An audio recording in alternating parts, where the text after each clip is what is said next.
siguiendo el tema sobre la Trinidad, ahora vamos a tratar sobre el bautismo en agua, del cual tiene que participar todo aquel que recibe al Señor Jesucristo como su Salvador.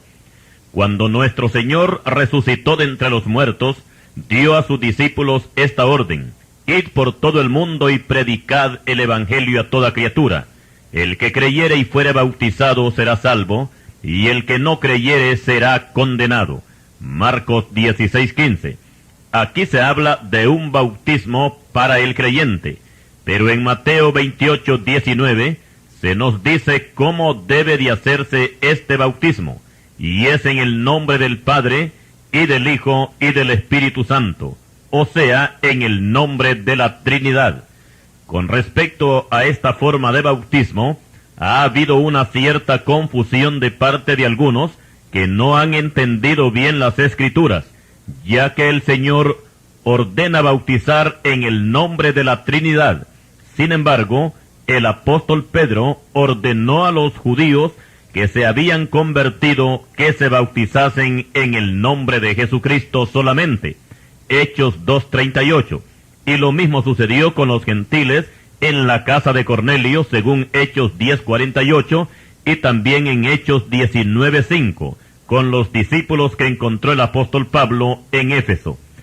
Y para desenredar este asunto, vamos a analizar estos dos versículos de Mateo 28:19, que dice así: por tanto, id y haced discípulos a todas las naciones, bautizándolos en el nombre del Padre, del Hijo y del Espíritu Santo. Ahora leemos Hechos 2:38. Pedro les dijo: arrepentíos y bautícese cada uno de vosotros en el nombre de Jesucristo para perdón de pecados, y recibiréis el don del Espíritu Santo. Explicamos que en estos dos versículos la palabra clave es el nombre, y lo que vamos a notar es que tanto en Mateo 28:19 como en Hechos 2:38, la frase el nombre solamente se menciona una vez, y esta frase el nombre encierra a la Trinidad, y tanto en el Antiguo como en el Nuevo Testamento siempre aparece con mayúscula. Y para un ejemplo tenemos el caso del hijo de la mujer israelita que blasfemó el nombre, Levíticos 24:11. Aquí podemos ver que este muchacho blasfemó el nombre de Jehová, y así lo dice Levíticos 24:16. El resultado de esta blasfemia es que se decretó la muerte y no hubo perdón para el muchacho. Ahora pasamos a Hechos capítulo 5 versículo 41, cuando los discípulos son encarcelados y azotados, pero salen gozosos de haber padecido por causa del nombre. Aquí diríamos que se refiere a Cristo, y en verdad que así era. Volvamos ahora a Levíticos 24:11. ¿Por qué murió el muchacho blasfemo? Porque la frase el nombre no solamente abarca al Padre y al Hijo, sino también al Espíritu Santo. Y Cristo dice que todo aquel que blasfemare contra el Espíritu Santo no puede vivir. Mateo 12:32 y Marcos 3:29. Y concluimos que el muchacho blasfemó contra la Trinidad, el Padre, el Hijo y el Espíritu Santo. Y volviendo a Hechos 2:38, cuando el apóstol Pedro ordena que los que han creído se bauticen en el nombre de Jesucristo, lo que él está diciendo es que se bauticen conforme a la orden que Cristo ha dado. Recordemos que Pedro no dijo que se bautizaran en Jesucristo, sino en el nombre de Jesucristo. Pedro no considera necesario mencionar al Padre, al Hijo y al Espíritu Santo, porque el nombre abarca a los tres. Ahora, nuestro Señor Jesucristo sí menciona a los tres, porque se trata del arranque de la doctrina del bautismo en agua, o sea, el patrón o modelo con que los creyentes lo harían de allí en adelante. Fijémonos que el Señor, al igual que Pedro, solamente menciona el nombre una vez. Si el Señor Jesucristo hubiese dicho que hay que bautizar en el nombre del Padre, en el nombre del Hijo y en el nombre del Espíritu Santo, allí sí hubiera una fuerte contradicción en la Escritura, entre la orden de Cristo y la orden de Pedro. Cuando algunos hermanos son confrontados por el grupo de los solo Jesús, a manera de una defensa aducen que Pedro les dijo a los judíos que se bautizaran solamente en el nombre de Jesucristo porque ellos ya tenían al Padre y al Espíritu Santo, y solamente les faltaba creer en Cristo, porque como a este era quien habían rechazado, ahora que se habían convertido, que solamente usaran su nombre para bautizarse. Pero esto no concuerda con la enseñanza que tenemos en el Nuevo Testamento, porque los judíos, aunque eran descendientes de Abraham, no tenían a Dios por Padre, aunque ellos se adjudicaran ese derecho, y es Cristo mismo quien les dice que ellos no son hijos de Dios, sino que son hijos del diablo. Juan 8, versículos 41 al 44. Por otra parte, ellos rechazaron al Señor Jesucristo desde el principio de su ministerio hasta que lo crucificaron en el Gólgota. No lo aceptaron como el Mesías, ni como el Hijo de Dios, ni como el Salvador del mundo, ni como nada. Solamente lo reconocieron como un blasfemo y como un engañador. Y la Biblia dice que todo aquel que niega al Hijo tampoco tiene al Padre. El que confiesa al Hijo tiene también al Padre. Primera Epístola de Juan, capítulo 2, versículo 23. Así es que los judíos, aunque fueran descendientes de Abraham, de Dios como Padre, estaban bien lejos. Por otra parte, ellos no tenían al Espíritu Santo, porque la Biblia dice que todo aquel que tiene al Espíritu Santo, a Jesús lo llama Señor. Primera Epístola a los Corintios, capítulo 12, versículo 3. Y los judíos nunca lo llamaron Señor, solamente Maestro. Y con respecto al Espíritu Santo, no solamente no lo tenían, sino que hasta blasfemaron contra él cuando acusaron al Señor Jesucristo de echar fuera los demonios por Belcebú, príncipe de los demonios.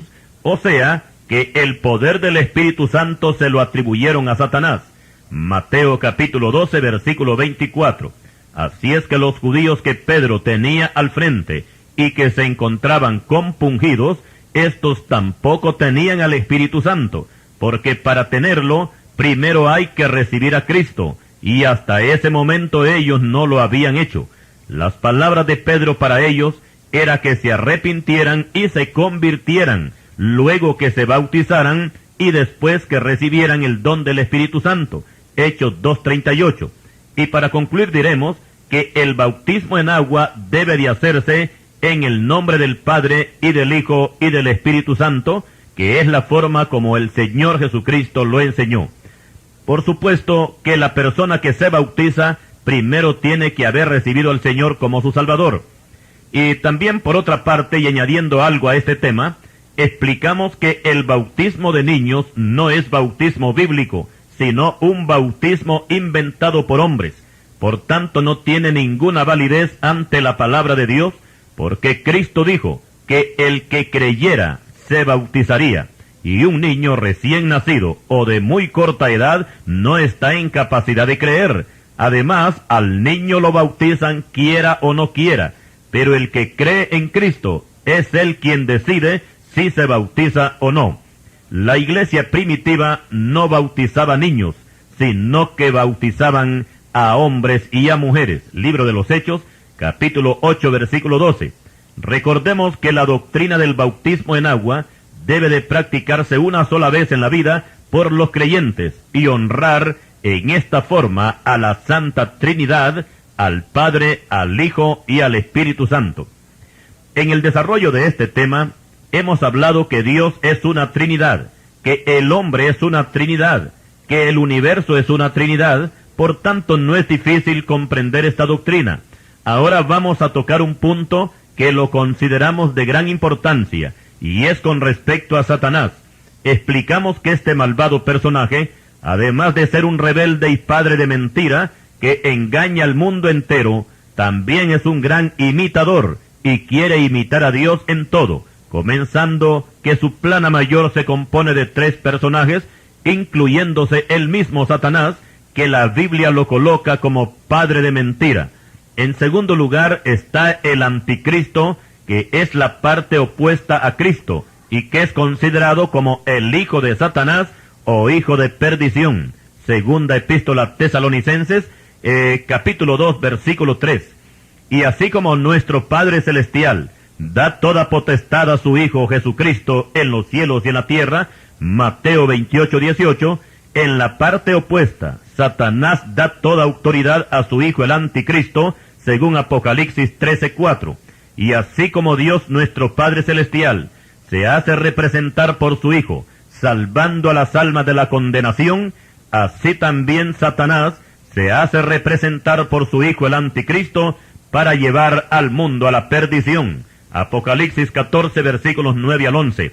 Y por último tenemos al tercer personaje de esta Trinidad diabólica, y es el falso profeta, que en contraposición a lo que hace el Espíritu Santo, y por quien se opera todos los milagros y señales, y es quien testifica de Cristo, según Juan 15, 26, y también glorifica a Cristo, Juan 16, 14, y pone un sello a los creyentes, Efesios 1, 13, así también el falso profeta hace señales y milagros, haciendo descender fuego del cielo a la tierra, Apocalipsis capítulo 13 y versículo 13.